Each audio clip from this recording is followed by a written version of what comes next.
Nangai sesuai nata akhirnya vel macamnya madang tirai cuma nang episode mai niយើងនឹងមកជជែកគ្នាពាក់ព័ន្ធជាមួយនឹងតើបញ្ហាមួយចំនួនដែលយើងជួបនៅក្នុងជីវិតសពថ្ងៃហើយជាពិសេសហ្នឹងគឺអ្នកដែលកំពុងតែមានអារម្មណ៍ថាធ្វើបានអ្នកដទៃគេវិនិច្ឆ័យចំពោះខ្លួនយើងទាំង plan ឬក៏ក្នុងបរិបទក្នុងស្ថាប័នណាមួយឬក៏ក្នុងស្ថានភាពណាមួយដែលត្រូវបានគេវិនិច្ឆ័យឬបានគេយកទៅនិយាយពីរឿងនេះពីរឿងនោះអីចឹងណាហើយ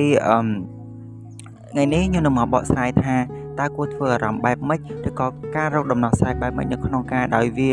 ចាប់ផ្ដើមមានអារម្មណ៍ថាខ្លួនឯងអាចមិនជៀសវាងពីការវិនិច្ឆ័យពីអ្នកដទៃឲ្យបានល្អអញ្ចឹងបើម្ដងជួបគ្នាម្ដងទៀតអញ្ចឹងពេលនេះយើងមកពិភាក្សាជាមួយនឹងថាពេលខ្លះយើងមិនថាកុំឲ្យគេវិនិច្ឆ័យយើងអីចឹងទៅប៉ុន្តែតែពេលខ្លះហើយយើងក៏ភ្លេចខ្លួនដូចគ្នាដែរពេលខ្លះយើងនៅសុកក៏យើងអាចនឹងហ៊ានវិនិច្ឆ័យអ្នកដទៃពេលខ្លះយើងឃើញគេស្លៀកពាក់ទាំងរូបរាងកាយឬក៏បែបមិនក៏ដោយគឺយើងចាប់ផ្ដើមមានអារម្មណ៍ថាខ្ញុំចាប់ផ្ដើមវិនិច្ឆ័យគេបាត់គេថាម្នាក់ហ្នឹងចរិតអីអញ្ចឹងហេតុអីម្នាក់ហ្នឹងធ្វើបែបនេះម្នាក់ហ្នឹងធ្វើបែបនោះវាធ្វើទៅវាមានអារម្មណ៍ថាខ្ញុំទៅម្នាក់ហ្នឹង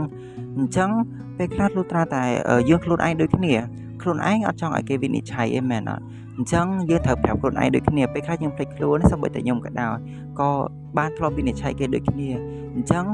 មុនដើម្បីកុំឲ្យគេវិនិច្ឆ័យយើងត្រូវខ្លួនឯងនេះគឺត្រូវកុំវិនិច្ឆ័យគេវិញដូចគ្នាពីព្រោះថាយើងអត់មើលដឹងពីរូបផ្ទៃក្នុងរបស់គេយើងអត់ដឹងពីភាពលំបាករបស់គេជួបអីខ្លះយើងអត់ដឹងទេអញ្ចឹងយើងកុំហ៊ានទៅវិនិច្ឆ័យគេថាម្នាក់នឹងល្អម្នាក់នឹងអាក្រក់ម្នាក់នេះវាអញ្ចេះម្នាក់នោះវាអញ្ចោះអញ្ចឹងយើងស្អប់ការគេវិនិច្ឆ័យអញ្ចឹងយើងក៏ជាអ្នកដែរកុំវិនិច្ឆ័យគេដូចគ្នាដោយសារអីតែខ្ញុំបានអានសភៅមួយដែលគេបាននិយាយថាយើងកុំខ្វល់ពីភាពវិនិច្ឆ័យរបស់អ្នកដទៃហើយយើងមិនគួរវិនិច្ឆ័យ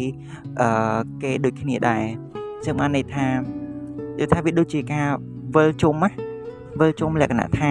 យើងក៏ចូលចិត្តវិនិច្ឆ័យគេហើយធ្វើឲ្យអ្នកដទៃក៏គេចូលចិត្តវិនិច្ឆ័យយ៉ាងដែរវាដូចជាវដ្តនៃការវិនិច្ឆ័យអញ្ចឹងដើម្បីការលំបាត់នៃការវត្តវិនិច្ឆ័យនឹងយល់ថាតែយើងខ្លួនឯងនេះក៏ឈប់ផុតពីការពីគេវិនិច្ឆ័យយើងដូចគ្នាហើយយើងខ្លួនឯងក៏មិនត្រូវវិនិច្ឆ័យគេដូចគ្នាដែរអញ្ចឹងបើសិនជាខ្ញុំនៅក្នុងស្ថានភាពមួយត្រូវបានគេវិតម្លៃគេវិនិច្ឆ័យគេមិនឲ្យតម្លៃយើងសោះ